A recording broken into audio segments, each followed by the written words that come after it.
नमस्कार। हिंदू जनजागृति समिति एवं सनातन संस्था की ओर से मैं श्रीमती क्षिप्रा जुवेकर आज के नाम जप सत्संग के इस विशेष कार्यक्रम में आप सभी का पुनः एक बार हार्दिक स्वागत करती हूँ। कार्यक्रम के आरंभ में हम प्रार्थना करते हैं भगवान श्री कृष्ण, स्थान देवता और वास्तु देवता से कि आज का ये कार्यक्रम निर्विघ्न रूप से संपन्न हो और हम सभी को इस नाम जप सत्संग का लाभ मिल सके।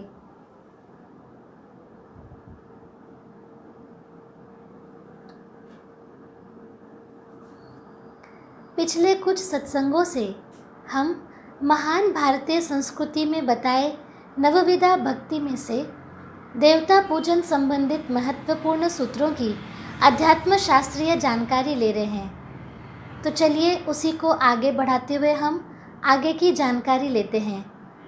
देवता पूजन में रुई के वस्त्र और जनेऊ का महत्व, ये विषय आज हम देखेंगे। इस विषय के बारे में सनातन संस्था के धर्म प्रचारक सद्गुरु नंद कुमार जादव जी हमारा मार्गदर्शन करेंगे। अब मैं सनातन संस्था के धर्म प्रचारक संत सद्गुरु नंद कुमार जादव जी के चरणों में प्रार्थना करती हूँ कि आज वे हमारा मार्गदर्शन करें। जी, मैं भगवान श्री कृष्ण जी के चरणों में वंदन करता हूँ।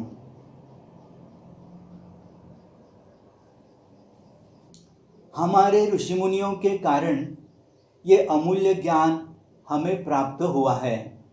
साथ ही सनातन संस्था तथा महर्षि अध्यात्म विश्वविद्यालय के संस्थापक परात्पर गुरु डॉक्टर जयंत आठवले जी की जिज्ञासु वृत्ति एवं संशोधक वृत्ति के कारण ये ज्ञान हमें सरल भाषा में मिल रहा है। इसलिए उनके प्रति हम कृतज्ञता व्यक्त करते हुए आज के सत्संग का आरंभ करते हैं।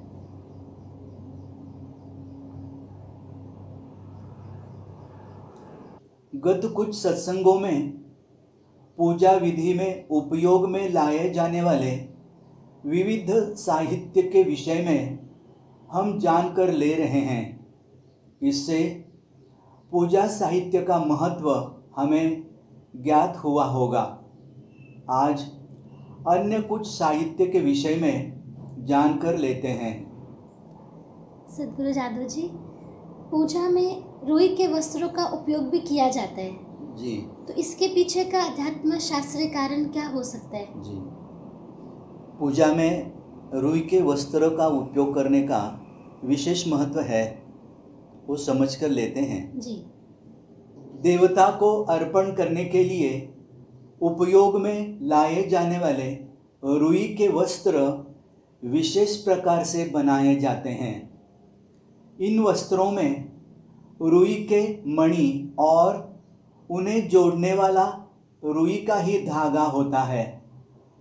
इस वस्त्र में मणियों की संख्या 7 अथवा 21 होती है। ये वस्त्र बनाते समय उसे पिरोने के लिए दूध या चंदन का उपयोग करते हैं। देवता को 2 वस्त्र अर्पण किए जाते हैं। एक गले में हार की तरह पहनाते हैं और दूसरा देवता के चरणों में रखा जाता है। सामान्यतः रुई के वस्त्र बनाने के लिए दूध का उपयोग किया जाता है।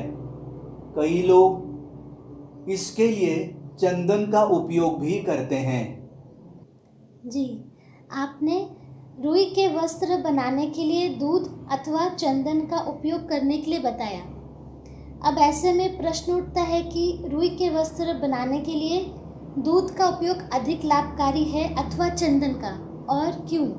जी, रुई के वस्त्र बनाने के लिए चंदन और दूध भी उपयोग में लाया जाता है, परंतु इसमें अधिक लाभकारी कौन सा है ये समझ कर लेते हैं। जी, रुई के वस्त्र बनाने के लिए दूध अथवा चंदन का उपयोग किया जाता है। ये उपयोग ईश्वरीय चैतन्य के प्रतीक स्वरूप होता है, परंतु दूध का उपयोग करने की अपेक्षा चंदन का उपयोग करना अधिक लाभकारी होता है।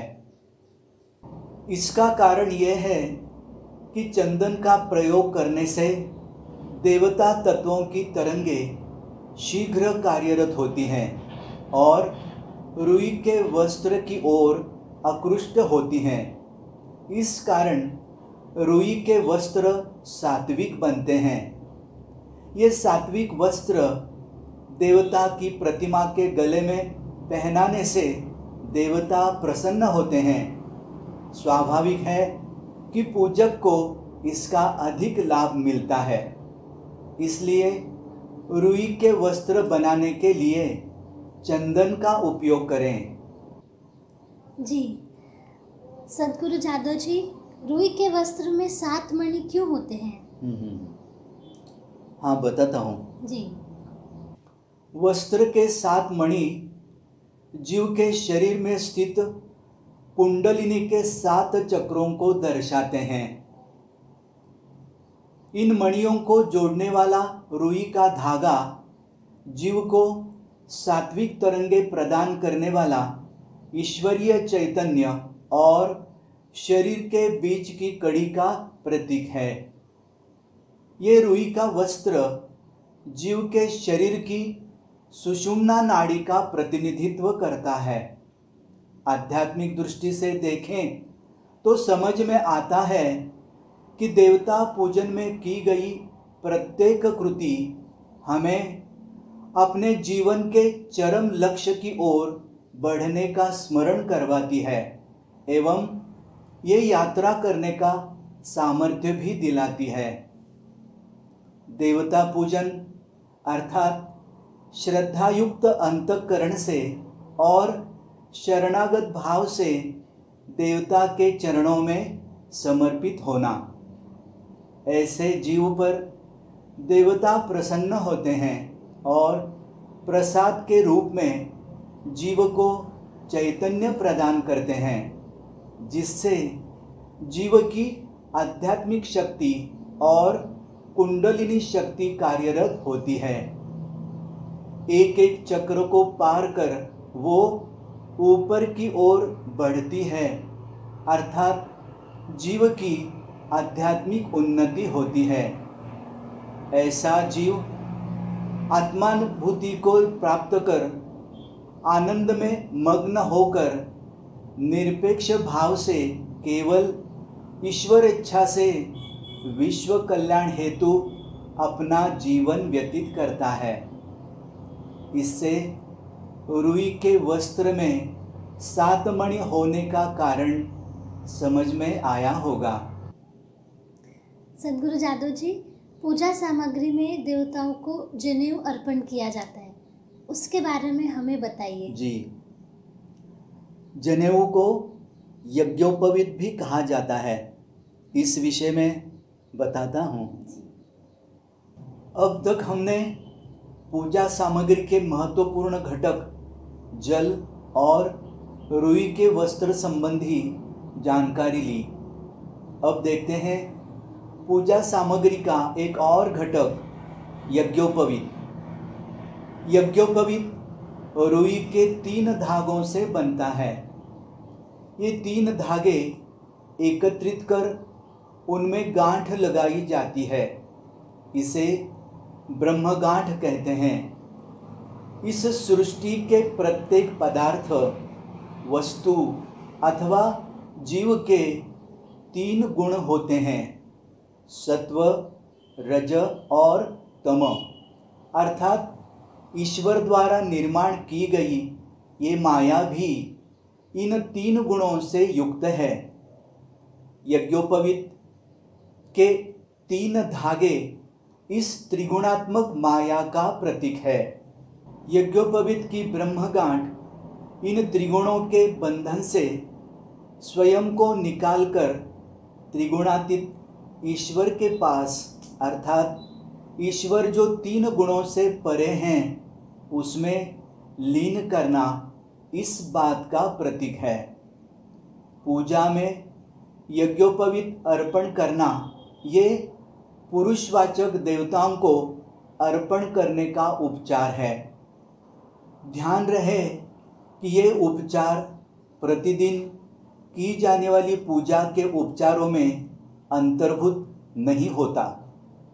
यज्ञोपवीत देवता को अर्पण करने पर पूजक का ईश्वर के प्रति जैसा भाव होगा उसके अनुसार यज्ञोपवीत जागृत देवता तत्व की सूक्ष्म तरंगों के रूप में कार्यरत होता है।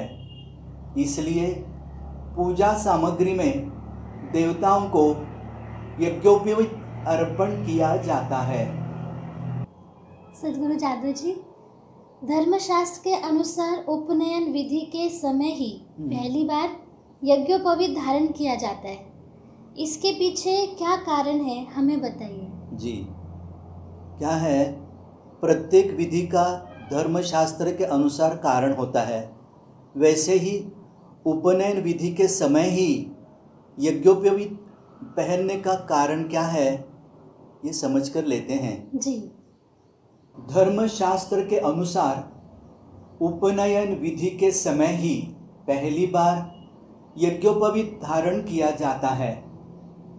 धारण करने से पूर्व उसकी विधिवत पूजा की जाती है और उसे मंत्र शक्ति से आवेशित किया जाता है। मंत्र शक्ति से आवेशित होने के उपरांत यज्ञोपवीत के 3 धागों से नाद तरंगे प्रक्षेपित होती हैं। इस कारण देवता तत्व जागृत होकर इसके धागों में प्रविष्ट होते हैं और यज्ञोपवीत धारण करने वाले जीव के चारों ओर सुरक्षा कवच निर्माण होता है।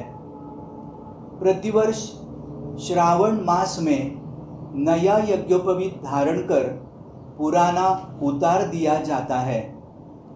इसके उपरांत जनन शौच और मरण शौच होने पर शुद्धि के समय नया यज्ञोपवीत धारण किया जाता है। यदि कभी धारण किया यज्ञोपवीत खंडित हो जाता है तब भी नया यज्ञोपवीत धारण करते हैं। अब तक हमने यज्ञोपवीत का अध्यात्म शास्त्रीय महत्व समझ कर लिया। अभी हम एक कथा सुनेंगे। एक बार देवर्षि नारद अपने शिष्य तुम्बरु के साथ मृत्युलोक का भ्रमण कर रहे थे। गर्मियों के दिन थे। वे दोनों पीपल के पेड़ की छाया में जा बैठे। इतने में एक कसाई वहाँ से 25 से 30 बकरों को लेकर गुजरा। उसमें से एक बकरा एक दुकान पर मोठ खाने के लिए लपका। उस दुकान पर नाम लिखा था शगाल चंद सेठ। दुकानदार का बकरे पर ध्यान जाते ही उसने बकरे के कान पकड़कर 2-4 घूंसे मार दिए। बकरा बैं बैं करने लगा और उसके मुंह से सारे मोठ गिर पड़े। फिर कसाई को बकरा पकड़ाते हुए दुकानदार ने कहा, जब इस बकरे को तू काटेगा तो इसकी मुंडी मुझे देना, क्योंकि ये मेरे मोठ खा गया है।